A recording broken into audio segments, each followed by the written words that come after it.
সকল নারীদের সম অধিকার সম মর্যাদা যেন আমরা পাই। হ্যাঁ, আমরা যেন সমাজে দায়িত্বশীল ভূমিকা পালন করতে পারি দেশ পরিচালনায়।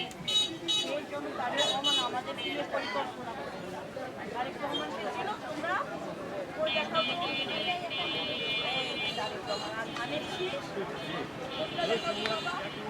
বাবা মাকে কোথায় ভোট দিতে বলবা? কারণ আমাদেরকে নিয়ে যিনি ভাবছে, তিনি আমাদের কল্যাণের কথা, উন্নয়নের কথা, আমার অধিকার প্রতিষ্ঠার কথা ভাবছে, আমাদের সংস্কৃতির পাশে যিনি রাষ্ট্রকে আমাদের সঙ্গী করবেন চিন্তা করছেন, সেই ব্যক্তি আজকে আমাদের শক্তিশালী।